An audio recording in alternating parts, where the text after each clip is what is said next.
نستغفره ونعوذ بالله من شرور أنفسنا ومن سيئات أعمالنا من يهده الله فلا مضل له ومن يضلل فلا هادي له وأشهد أن لا إله إلا الله وحده لا شريك له وأشهد أن محمدا عبده ورسوله أما بعد فإن خير الحديث كتاب الله وخير الهدى هدى محمد صلى الله عليه وسلم وشر الأمور محدثاتها وكل محدثة بدعة وكل بدعة ضلالة وكل ضلالة في النار. أعوذ بالله من الشيطان الرجيم. بسم الله الرحمن الرحيم. يا أيها الذين آمنوا اتقوا الله حق تقاته ولا تموتن إلا وأنتم مسلمون. يا أيها الناس اتقوا ربكم الذي خلقكم من نفس واحدة وخلق منها زوجها وبث منهما رجالا كثيرا ونساء واتقوا الله الذي تساءلون به والأرحام إن الله كان عليكم رقيبا. يا أيها الذين آمنوا اتقوا الله وقولوا قولا سديدا يصلح لكم أعمالكم ويغفر لكم ذنوبكم ومن يطع الله ورسوله فقد فاز فوزا عظيما. وقال تعالى في موضع آخر: ألا لله الدين الخالص. اللہ رب العالمین کی تعریف و توصیف، حمد و ثناء اور خطبہ حاجہ کے بعد کچھ چیزیں انشاءاللہ تعالی جو ایک مسلمان کے لیے نہایت ہی اہم اور ضروری ہے جاننا بھی، اسے دلوں کے اندر بیٹھا کر کے رکھنا بھی اور عملی طور پر اس کا مظاہرہ کرنا بھی ضروری ہے. کچھ اس سلسلے میں انشاءاللہ تعالی گفتگو ہوگی. اللہ تعالی ہم سب کو سب سے پہلے ہمیں سچ بات کہنے کی، حق بات کہنے کی اللہ تعالی توفیق دے، اور اس کے بعد ہم سب کو سننے، سمجھنے اور اس کے مطابق عمل کرنے کی توفیق دے.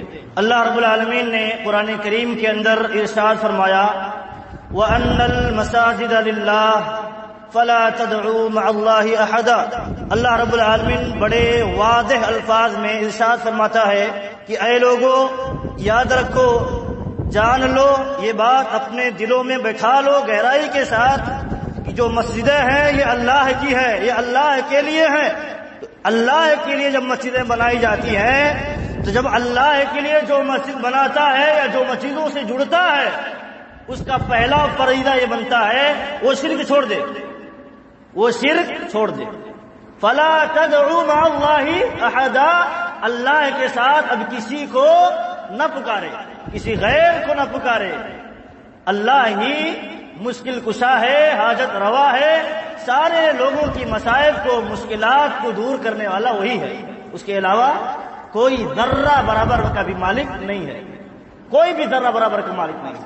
اللہ رب العالمین بڑے واضح پیغام دیتا، بڑا واضح پیغام انسانیت کے سامنے پیش کرتا ہے کہ جب مسجدیں اللہ کی ہیں اور اللہ کے لیے ہیں تو ہمیں چاہیے کہ اللہ کے علاوہ کی بھکتی چھوڑ دے، اللہ تعالیٰ کے علاوہ کی بندگی کو چھوڑ کر کے اللہ کی عبادت کی طرف آ جائیں. یہ پیغام ہے مسجدوں کو آباد کرنے کا پہلا پیغام. اور دوسری چیز، اس آیت کی تفسیر میں مفسرین کرام، صحابہ کرام، سلف صالحین یہ معنی بیان کرتے ہیں کہ دیکھیے، مساجد ایک تو ہوتی ہیں سجدہ کرنے کی جگہیں، سجدہ کرنے کی جو زمین ہوتی ہے، جگہ ہوتی ہے، اس کو بھی مسجد کہا جاتا ہے. اور جو اعضائے جسمانی ہیں، جسم کے حصے ہیں جو سجدے میں رکھے جاتے ہیں زمین پر، یہ مراد ہے. دونوں مراد، بہرحال دونوں مراد ہیں. مسجدیں بھی مراد ہیں اور اس طرح وہ اعضاء، جسم کے وہ حصے جس کے ذریعہ انسان سجدہ کرتا ہے، وہ 7 اعضاء ہیں. پیشانی ہے، ناک ہے، ہاتھ ہے دونوں، پیر ہیں اور گھٹنے ہیں. تو یہ چیز انسان کے کیا ہونے چاہیے؟ سجدے کی حالت میں مکمل زمین پر ہونے چاہیے۔ تو اب ان چیزوں کو، پیشانی کو غیر اللہ کے سامنے نہ جھکاؤ، یہ اللہ کے لیے ہے، اللہ کے لیے ہے۔ اللہ کے سامنے جھک سکتے ہیں، کسی غیر کے سامنے نہیں جھک سکتے۔ اللہ نے انسان کو اس کا سر اونچا بنایا ہے، انسان کا سر اونچا بنایا ہے، کیونکہ جب جھکے تب بھی اللہ تعالیٰ کی اجازت سے جھکے اور اللہ تعالیٰ کی خوشی کے لیے جھکے، اللہ کے لیے جھکے۔ ورنہ جانوروں کا دیکھے اللہ تعالیٰ نے اس کا سر نیچے بنایا، اس کا ہمیشہ جھکا ہی رہتا ہے، کسی کے بھی سامنے جھکا رہتا ہے۔ انسان اپنی پیشانی، اپنا سر اللہ تعالیٰ کے علاوہ کے سامنے نہیں جھکا سکتا، یہ اللہ کے لیے ہے۔ ہاتھ بھی سجدے میں جاتے ہیں، یہ ہاتھ بھی اللہ کے لیے ہے۔ اللہ تعالیٰ کی مرضی کے بغیر ہم ہاتھ بھی اللہ تعالیٰ کی معصیت کے کاموں میں نہیں چلا سکتے۔ ہاتھ جوڑ کر کے ووٹ مانگنا یا لوگوں کو خوش کرنا، یہ بھی ایک طرح سے غیر اللہ کی بھکتی میں شامل ہے، یہ اللہ کی ہے۔ اس کے ذریعہ کسی کو خوش نہیں کیا جا سکتا جوڑ کر کے، یہ ایک عبادت ہے۔ غیر مسلموں کی ہاتھ جوڑنا غیر مسلموں کا کہ یہاں یہ مروجہ کیا ہے؟ عبادت ہے۔ یہ سورج کے سامنے ہاتھ جوڑتے ہیں، مورتیوں کے سامنے ہاتھ جوڑتے ہیں، ان کے کوئی بڑے ہیں ان کے سامنے ہاتھ جوڑتے ہیں۔ تو کیا ایک مسلمان غیر مسلموں کی روش پر چلتے ہوئے، طریقے پر چلتے ہوئے غیر اللہ کے سامنے ہاتھ جوڑ سکتا ہے؟ کیوں جوڑ سکتا ہے بھائی؟ کیوں؟ کیسے جوڑے گا؟ یہ اللہ کے لیے ہے، اللہ تعالیٰ کی مرضی کے بغیر یہ ہاتھ کہیں جڑ نہیں سکتے، کہیں ہاتھ کسی کے سامنے پھیلائے نہیں جا سکتے، تو کیسے کسی کے سامنے جوڑے جا سکتے ہیں؟ اور بالخصوص اس معاملے میں جس کا تعلق غیر مسلموں کی عبادت سے ہے۔ اللہ رب العالمین نے اس آیت میں دیکھیے دونوں پیغام دے دیا ہے۔ ایک تو انسان کے جو جسم کے حصے ہیں اللہ تعالیٰ کے علاوہ کے سامنے جھک نہیں سکتے ہیں، اور دوسری چیز یہ ہے، یہ جو مسجدیں ہیں یہ اللہ کے لیے ہیں، اللہ کی خوشی کے لیے ہیں، اللہ کی بندگی کے لیے ہیں۔ اب یہاں یا مسجدوں سے جڑنے والا اللہ کے علاوہ کی بندگی نہیں کر سکتا، اس کے لیے درست نہیں ہے، شرک ہو جائے گا۔ دوسری جگہ اللہ رب العالمین نے فرمایا انما یعمر مساجد اللہ من آمن باللہ والیوم الآخر۔ اللہ رب العالمین نے ایک معیار بتا دیا، کہا دیکھو مسجدوں کو آباد کون کرتا ہے؟ مسجدوں کو آباد دو معنوں میں ہوتا ہے۔ مسجدوں کے ایک آباد کرنے کا معنی یہ ہے مسجدوں کی تعمیر کرنا، اور مسجدوں کو آباد کرنا ایک دوسرا معنی یہ ہے کہ نماز قائم کر کے، یہاں عبادتیں کر کے، تلاوت کر کے، اللہ رب العالمین کا ذکر کر کے اس کو آباد کیا جائے۔ یہ معنوی معنی ہے، معنوی چیز ہے۔ یہ آباد کرنا جو معنوی چیز ہے، اور حصی چیز ہے جس کو ظاہر میں دیکھا جاتا ہے، وہ کیا ہے؟ عمارت بنانا۔ دونوں معنی اس کے اندر شامل ہے۔ تو اس میں کون لوگ بناتے ہیں؟ حقیقت میں جو بناتے ہیں، ایسا نہیں۔ آج دیکھیے سیاسی لوگ ہیں جو غیر مسلم ہیں، وہ بھی بناتا ہے مسجد، اور بھی بہت سارے لیڈران ہیں وہ بھی مسجد بناتے ہیں، اور بھی بہت سارے مشروع لانے والے ہیں وہ بھی مسجدیں بناتے ہیں۔ اپنی روزی روٹی کے لیے کچھ کام، کوئی مسجد بناتا ہے، کوئی مسجدیں بناتا ہے اس لیے تاکہ اس کے ذریعہ ہمارا ہولڈ ہو، سماج پہ ہمارا دبدبا ہو، ہماری ایک پکڑ ہو۔ لیکن دیکھیے یہ ساری سوچ کا رد اللہ رب العالمین نے پہلی آیت میں کیا کہ مسجدیں دیکھیے اللہ کے لیے، مسجدوں پر کسی کی اجارہ داری نہیں ہوتی ہے۔ ہاں متولیان ہوں گے، مسجدوں کی دیکھ ریکھ کرنے والے ہوں گے، اور مسجدوں کے کچھ ٹرسٹ ذمہ داران ہوں گے، اور ان کی اجازت کے بغیر مسجد میں کوئی کام بھی نہیں ہوگا۔ لیکن اس کا یہ معنی نہیں ہے کہ مسجد کسی خاص لوگوں کی اجارہ داری میں داخل ہو جائے، اور دوسرے لوگ اگر چاہتے ہیں یہاں اللہ کی بندگی کرنا ان کو منع کیا جائے، یہ نہیں ہو سکتا۔ اللہ رب العالمین نے کہا حقیقت میں دیکھیے مسجدوں کو جو آباد کرتے ہیں وہ کون ہے؟ ایمان والے۔ کس پر ایمان؟ من آمن باللہ، جس کا ایمان اللہ رب العالمین پر بڑا مضبوط ہے۔ ایمان کیوں ضرورت ہے؟ ایمان کی اس لیے ضرورت ہے کہ انسان کے پاس اگر ایمان نہیں ہے تو سودے بازیاں کرے گا مسجدوں کی، مسجدوں کا کسی سے مال و جائیداد کی بنیاد پر، کسی سے عزت و منزلت کی بنیاد پر سودے کر لے گا، جیسا کہ آج دیکھا جاتا ہے، بہت ساری مثالیں موجود ہیں۔ ایمان باللہ کی ضرورت ہے۔ اللہ پر جب ایمان ہوگا ڈرے گا، اللہ پکڑ لے گا، ہماری گرفت کر لے گا۔ یہ وقتی زندگی ہے، وقتی زندگی، وقتی فرصت، وقتی زندگی ہے، اللہ نے نعمت دی ہے زندگی کے طور پر، اس میں اللہ کی بندگی کے لیے ہے۔ اگر ہم اللہ کی سرکشی کی راہ پر چلیں گے، اللہ کے خلاف سرکشی کی راہ پر چلیں گے، اللہ ہمیں پکڑ لے گا۔ دنیا میں نہ پکڑے آخرت میں ضرور پکڑے گا۔ تو اسے ڈر ہوگا، ایمان باللہ جب ہوگا اسے ڈر لاحق ہوگا۔ اللہ تعالیٰ کے صفات، اللہ تعالیٰ کی مطلب پاور کا اسے علم ہوگا، ایمان بھی ہوگا مضبوط۔ ایمان کا تعلق دل سے ہوتا ہے، زبان سے نہیں ہوتا۔ زبان کیا ہے، اس سے ظاہر کرتا ہے، لیکن ایمان جو دلوں میں پیوست ہوتا ہے دراصل وہی ایمان ہوتا ہے۔ اور کیا، والیوم الآخر، والیوم الآخر، آمن باللہ والیوم الآخر۔ مسجدیں وہ آباد کرتے ہیں جو آخرت پر ایمان رکھتے ہیں۔ کیوں؟ دنیا میں تو مسجدوں سے کچھ ملنے والا نہیں ہے، دے دیا اللہ کی راہ میں، کچھ تو ملنے والا نہیں ہے، تو آخرت میں ہمیں ملے گا، یہ یقین ہونا چاہیے، آخرت میں ملے گا۔ اللہ کے نبی صلی اللہ علیہ وسلم فرماتے ہیں، من بنا للہ مسجدا ولو کمفحص قطات بنى اللہ له بیتا فی الجنہ۔ صحیح حدیث ہے، اللہ کے نبی صلی اللہ علیہ وسلم فرماتے ہیں کہ اگر کوئی انسان اللہ کے لیے مسجد تعمیر کرتا ہے، مسجد بناتا ہے، اگرچہ ایک چڑیا کے گھونسلے کے برابر بھی، چڑیا کے گھونسلے کے برابر بھی مسجد بناتا ہے، تو اللہ تعالیٰ اس کے بدلے اسے جنت میں ایک گھر تعمیر کر کے دے گا۔ یہ ثواب ہے۔ اہل علم کہتے ہیں ایک مسجد اگر چڑیے کے گھونسلے کے برابر بنا دی جائے، وہاں انسان اپنی قدم نہیں رکھ سکتا ہے، وہاں عبادت کیسے کرے گا؟ اور نبی صلی اللہ علیہ وسلم کیوں ایسا کہتے ہیں کہ چڑیے کی گھونسلے کے برابر کوئی مسجد بنا دے تو اس کا ثواب اتنا ہے؟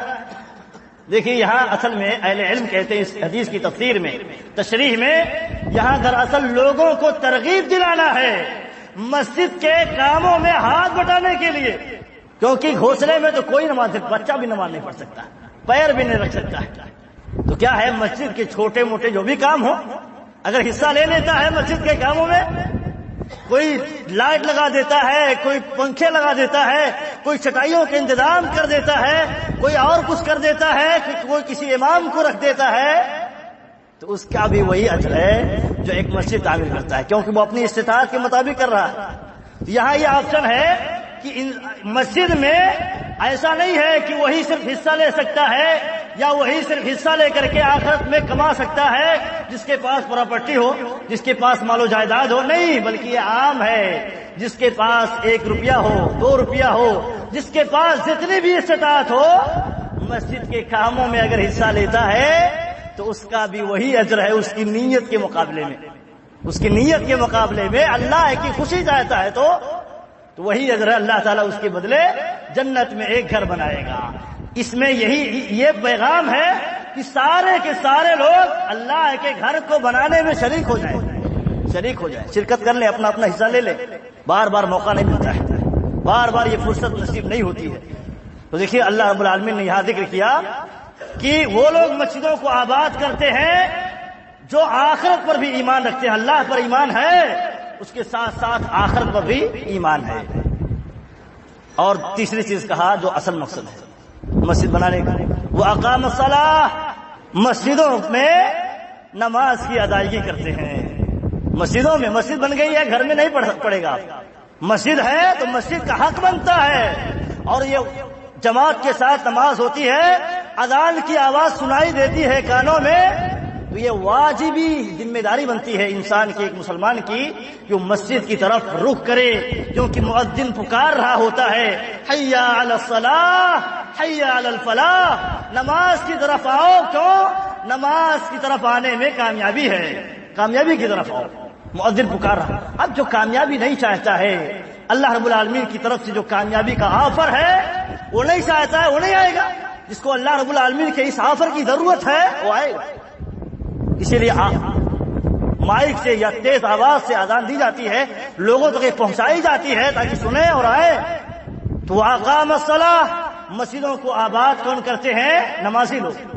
بے نمازی اگر کوئی مسجد تعمیر کرے تو سمجھے کوئی اور مقصد ہے، کوئی اور مطلب اس کی پلاننگ ہے، کوئی اور سیاست ہے۔ نمازی جو ہوگا وہی مسجدوں کو آباد کرے گا، مسجدوں کی تعمیر بھی کرے گا وہی۔ وآتى الزکاۃ، مسجدوں کو آباد کرنے کے بعد، نماز قائم کرنے کے بعد وہ زکوٰۃ کی ادائیگی کرنے والا بھی ہوگا، زکوٰۃ بھی دیتا ہوگا، زکوٰۃ کا منکر نہیں ہوگا۔ وَلَمْ يَخْشَ إِلَّا اللَّهَ، یہ بڑی پوائنٹ کی بات ہے، اور اس پر تھوڑا سا رکنے کی بات ہے، سمجھنے کی بات ہے، وقفے کے ساتھ اس پر غور کرنے کی ضرورت ہے، اور خاص طور پر آج کی سچویشن میں غور کرنے کی ضرورت ہے۔ اللہ رب العالمین نے یہاں مسجد کا تذکرہ کیا، کون لوگ مسجدوں کو آباد کرتے ہیں ان کا تذکرہ کیا ہے۔ اس ضمن میں اللہ رب العالمین نے یہ ذکر کیا ہے کہ اللہ پر ایمان رکھتا ہے، یوم آخرت پر ایمان رکھتا ہے، نماز قائم کرتا ہے، زکوٰۃ دیتا ہے۔ اس کا تعلق تو گزر چکا کہ کیسے مسجد سے اس کا تعلق، اور آگے مسجد کا تعلق ذکر کیا کہ وہ آدمی مسجد کو تعمیر کرتا ہے جو صرف اور صرف اللہ سے ڈرتا ہے، صرف اور صرف اللہ سے ڈرتا ہے، کسی اور سے نہیں ڈرتا ہے۔ مسجد کے متعلق اس طرح کی بات کیوں ذکر کی اللہ رب العالمین نے؟ تو دیکھیے اہل علم کہتے ہیں مسجدوں کو آباد کرنے میں بسا اوقات اڑچنیں آتی ہیں، اڑچنیں آ سکتی ہیں، آتی رہتی ہیں، یا مسجدوں کو تعمیر کرنے کے بعد بھی کچھ مراحل ایسے آ جاتے ہیں وہاں اپنے پاور کی ضرورت پڑتی ہے، اپنے آپ کو مقابلے میں لانے کی ضرورت پڑتی ہے، سامنے نمایاں کرنے کی ضرورت پڑتی ہے، اور وہاں صرف اور صرف اللہ سے ڈرنے کی ضرورت ہوتی ہے۔ اگر ہم اور لوگوں سے ڈرے چھوڑ دیں گے، لے جا کوئی قبضہ کر لے، کوئی اور اپنی یہاں حکومت بنا لے، کوئی اور یہاں کچھ کرنے لگے، چھوڑ دے گا، ڈرے گا تو چھوڑ دے گا۔ تو اس لیے یہاں ضرورت ہے جو کہ صرف اور صرف مسجد کو بنانے کے متعلق اللہ نے ذکر کیا کہ وہاں وہ آدمی مسجد قائم کر سکتا ہے جو صرف اور صرف اللہ سے ڈرتا ہے، کسی اور سے نہیں ڈرے گا۔ آپ دیکھیں یہاں تھوڑا سا رک کر کے یہ سمجھنا چاہیے کہ سب سے پہلے تو ہمارے ہندوستان کے ماحول میں جو آج کل فیصلہ آیا بیچ میں اور سب کے لیے انتشار کا اور ذہنی فکر کا سبب بنا سب کے لیے، لیکن کچھ سیاسی لوگ اس کو بھڑکائے، ماحول خراب کرنے کے لیے، کچھ سیاسی مفاد کے لیے، ان کے مفاد تھے۔ لیکن دیکھیے اللہ رب العالمین نے یہاں جو اس آیت میں کہا ہے مسجد کو تعمیر کرنے والا کون ہوگا یہ پہلے ذکر کیا ہے، بعد میں تعمیر کا مرحلہ آتا ہے۔ تو یہاں دیکھیے جو بھی فیصلہ آیا ہے بابری مسجد کے متعلق، اس میں ایک نقطہ ہمیں غور کرنے کی ضرورت ہے۔ جس وقت بابری مسجد کا مسئلہ پیش آیا تھا وہاں رام کی مورتی رکھی گئی تھی یا کچھ بھی رکھا گیا تھا، اس وقت مسلمان اگر اللہ رب العالمین سے صرف ڈرے ہوتے تو معاملہ پیش آتا۔ اس لیے یہاں ذکر ہے، اللہ رب العالمین نے ذکر کیا ہے مسجدوں کو وہی آباد کر سکتا ہے جو صرف اللہ سے ڈرے گا۔ کوئی معاملہ وقتی طور پر پیش آتا ہے، فوری طور پر اگر اس پر کنٹرول کرنے کی کوشش کی جاتی ہے تو کنٹرول ہو جاتا ہے، لیکن اسی وقت انسان خواب غفلت میں ہو، خواب غفلت سے بیدار ہونے کی کوشش ہی نہ کرے، اسے فکر ہی نہ ہو، اسے دین اور ایمان میں، کفر اور شرک میں، ایمان و نفاق میں تمیز نہ ہو، سب برابر ہیں اس کے نزدیک، تو کیا فکر ہوگی؟ کیا انسان اپنے مسجد کو بچانے کے لیے داؤں پہ آئے گا؟ نہیں آ سکتا۔ اس کے لیے صرف ڈر ہونا چاہیے، تو اللہ کا ڈر ہونا چاہیے۔ لیکن دیکھیے یہ معاملہ جب ہو چکا، اس وقت کوشش کی گئی ہوتی تو مفید ہوتی اور ہر کوئی سراہتا، لیکن جب معاملہ عام ہو گیا، ہاتھ سے معاملہ نکل گیا، کسی اور کے ہاتھ میں چلا گیا، اب یہاں سیاست کھیلنے کی ہمیں ضرورت نہیں ہے۔ ایسی سچویشن میں ہمیں فتنے سے بچنے کی جو راہ ہے اس کو اختیار کرنی چاہیے، فتنے سے بچنے کی جو راہ ہے اس کو اختیار کرنی چاہیے۔ وہ مثال دیکھ لیے آپ، کعبہ شریف ہے، کعبہ سب کے ذہن میں یہ مثال موجود ہے۔ جذباتیوں کے ہمیں بیانات پر آنے کی ضرورت نہیں ہے، بلکہ سوچ سمجھ کر کے اور غور و فکر کر کے کوئی قدم اٹھانے کی ضرورت ہے، خاص طور پر ہم جس ماحول میں ہیں، جس ملک میں ہیں۔ کعبہ شریف میں اللہ کا گھر ہے، ہر کوئی جانتا ہے کتنی مقدس جگہ ہے۔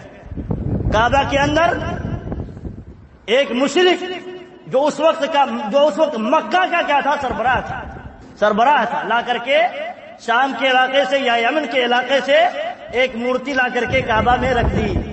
معاملہ یہی سیم معاملہ ہے۔ مورتی لا کر کے بڑا پسند آیا، اسے مورتی پسند آئی، اسے لا کر کے کعبہ کے اندر نصب کر دیا، رکھ دیا۔ اور لوگوں کو اس کی عبادت کی طرف دعوت دی. معاملہ بڑھا. لوگوں نے اس وقت اگر اپنی قوت ظاہر کی، ایمانی قوت ظاہر کی ہوتی، وہاں کچھ احتجاج کیا ہوتا، مقابلے میں آئے ہوتے، تو اکیلے کی بس کی بات نہیں تھی کہ اس کو رکھ سکے یا وہاں نصب کر سکے، اس کو باقی رکھ سکے اور لوگوں کو اس کی طرف دعوت دے سکے. لیکن کیا ہے، ایمان کی قوت جب کمزور ہوتی ہے تو اس کے لیے ایمان کی قیمت معلوم نہیں ہوتی ہے. اسے اس ایمان کی قیمت کا احساس نہیں ہوتا ہے، دنیا کی قیمت کا احساس ہوتا ہے، لوگوں کا ڈر اس کے دلوں میں چھا جاتا ہے. تو کیا ہوا، مورتی رکھ دی گئی اور آئے دن مورتیوں کا اضافہ ہوتا رہا. مکہ کعبہ کے اندر مورتیوں کا اضافہ ہوتا رہا، یہاں تک کہ معاملہ بڑھ گیا. 360 بت رکھ دیے گئے. نبی صلی اللہ علیہ وسلم آئے. نبی صلی اللہ علیہ وسلم نے یہ فتنہ بڑھ گیا، ہاتھ سے معاملہ نکل گیا ہے. اب نبی صلی اللہ علیہ وسلم کی بعثت ہوتی ہے. اب نبی صلی اللہ علیہ وسلم کیا اختیار کرتے ہیں، کیا رویہ اختیار کرتے ہیں اور کون سا موقف اختیار کرتے ہیں اس معاملے میں. نبی صلی اللہ علیہ وسلم موقف اختیار کرتے ہیں کہ اپنی میجورٹی نہیں ہے، اپنی پاور نہیں ہے، اپنے ہاتھ میں مسئلہ نہیں ہے. اب کیا ہونا چاہیے، فتنے سے بچنے کی راہ نکالنی چاہیے. فتنے سے بچنے کی کون سی راہ ہے اس کو نکالنی چاہیے، اور جس میں سب کے لیے خیر ہو، اس کو بنیاد بنا کر کے ہمیشہ ہر وقت پر جب سے یہ معاملہ ہوا ہے ہندو مسلمان کے درمیان اشتعال انگیزی کی جاتی ہے، معاملہ بڑھایا جاتا ہے اور دونوں میں دنگے فساد کیے جاتے ہیں اس کی بنیاد پر.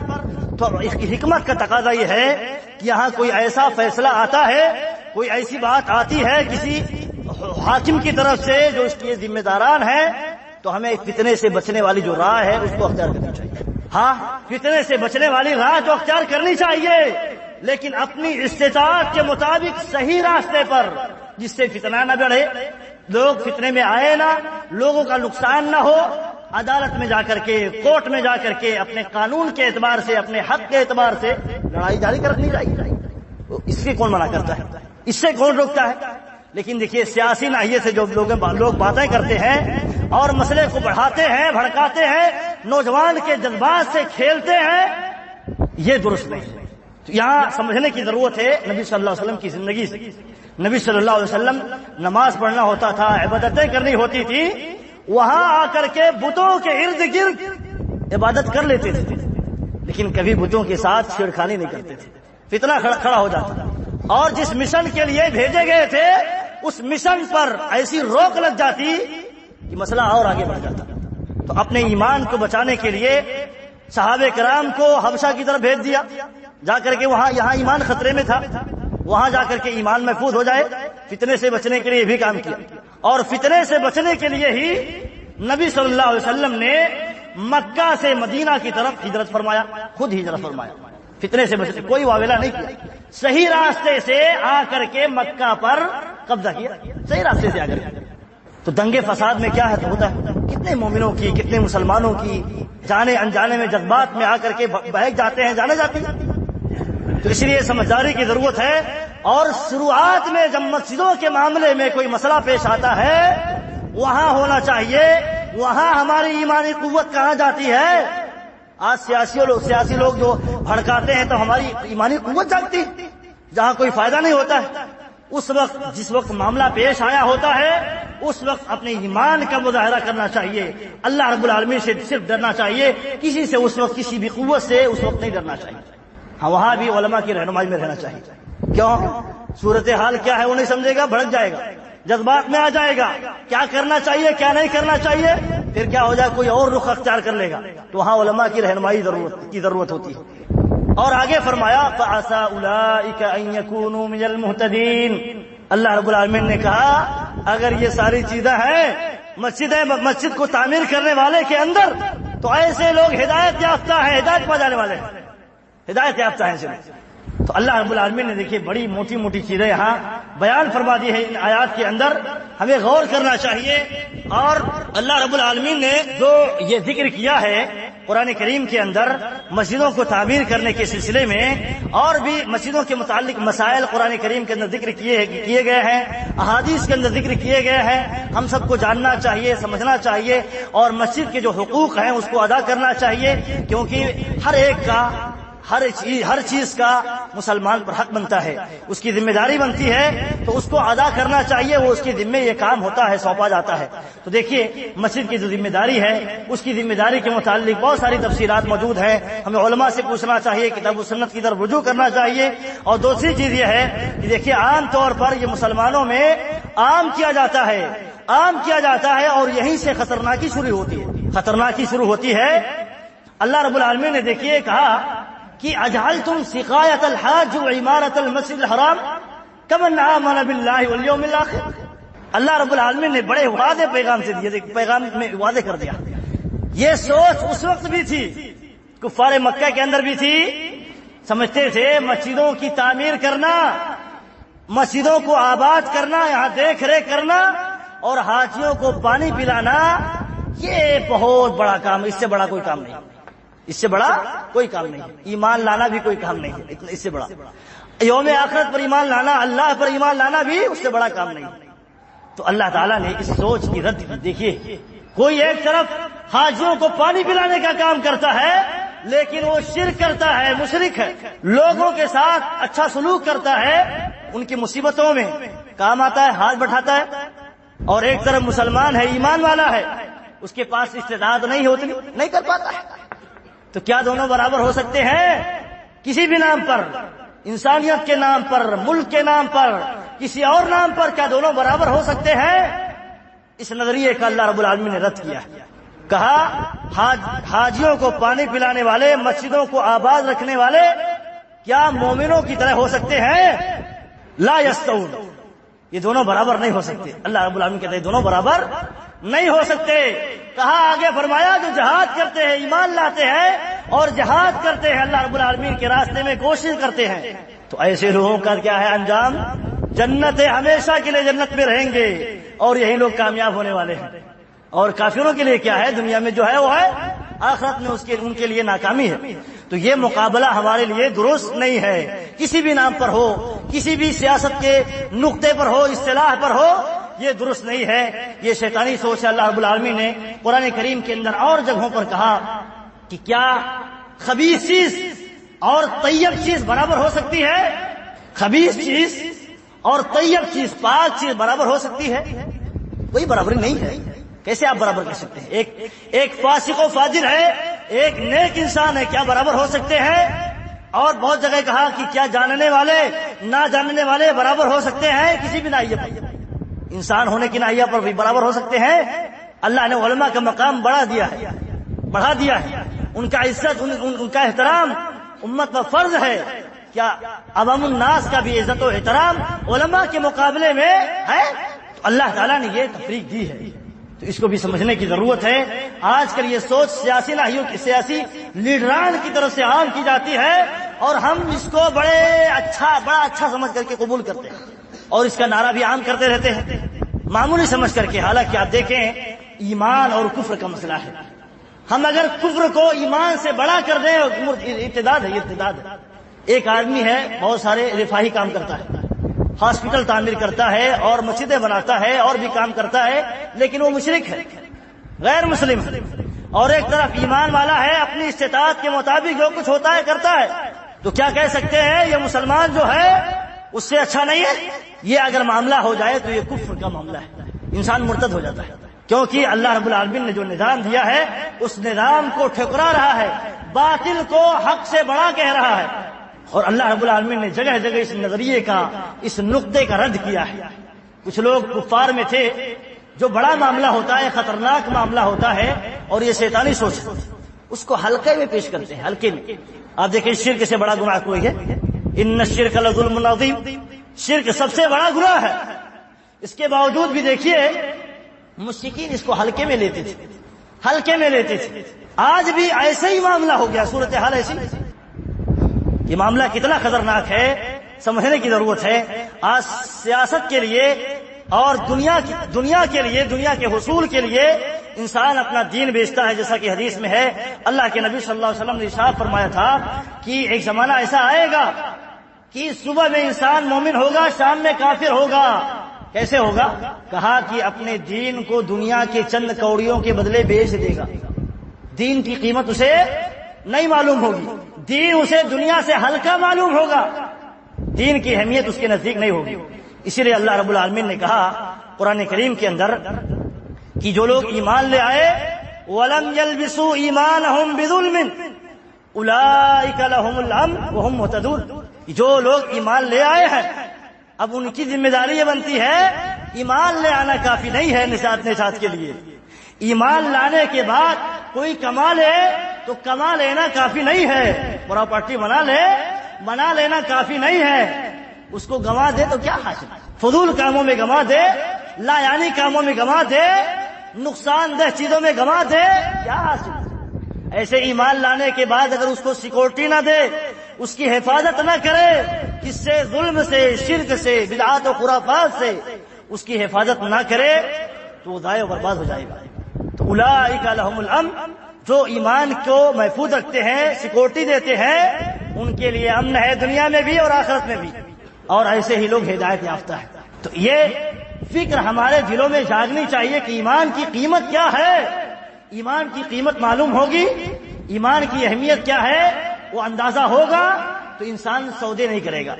جیسے لوگ کفار نے کہا کہ ایک سال تم ہمارے معبودوں کی پوجا کرنا اور ایک سال ہم تمہارے معبود کی پوجا کریں گے اور یہ لڑائی جھگڑا ختم کرو۔ آج سیاست میں ایسے ہی ہوتا ہے، لڑائی جھگڑا ختم کرو، یہ دین چھوڑو اور کسی بیس پر اتفاق کر لیتے ہیں۔ تو کیا ہوا؟ اللہ رب العالمین نے اس نظریے کا رد کر دیا، لا اعبد ما تعبدون، ایسا نہیں ہو سکتا ہے، یہ ڈیل ہمیں منظور نہیں ہے، یہ سودا منظور نہیں ہے، کیونکہ ہمارے ایمان کا خطرہ ہے، ایمان کا خطرہ ہے۔ تو انسان کو ایمان کی اہمیت جب معلوم ہوگی تو ایمان کو خطرے میں ڈالنے والی جو چیزیں ہیں اس سے بچنے کی بھی کوشش کرے گا۔ اللہ رب العالمین سے دعا ہے کہ اللہ رب العالمین ہم سب کو ایمان پر قائم رکھے، اسلام پر قائم رکھے، اور موت آئے تو ایمان کی حالت پر آئے، اسلام کی حالت پر آئے، اور اللہ رب العالمین ہم سے جو کمی کوتاہیاں ہو جاتی ہیں اسے تو درگزر کرے اور ہمیں دین کی توفیق دے، حق کی توفیق دے۔ آمین واخر دعوانا الحمد للہ رب العالمین۔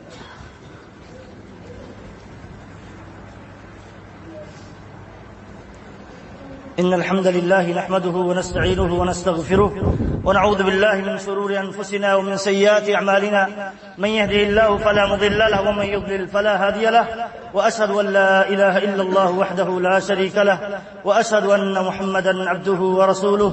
يا أيها الذين آمنوا اتقوا الله حق تقاته ولا تموتن إلا وأنتم مسلمون. يا أيها الذين آمنوا صلوا عليه وسلموا تسليما. اللهم صل على محمد وعلى آل محمد كما صليت على إبراهيم وعلى آل إبراهيم إنك حميد مجيد. اللهم بارك على محمد وعلى آل محمد كما باركت على إبراهيم وعلى آل إبراهيم إنك حميد مجيد. عباد الله رحمكم الله، إن الله يأمر بالعدل والإحسان وإيتاء ذي القربى وينهى عن الفحشاء والمنكر والبغي يعظكم لعلكم تذكرون. ولذكر الله أكبر والله يعلم ما تصنعون.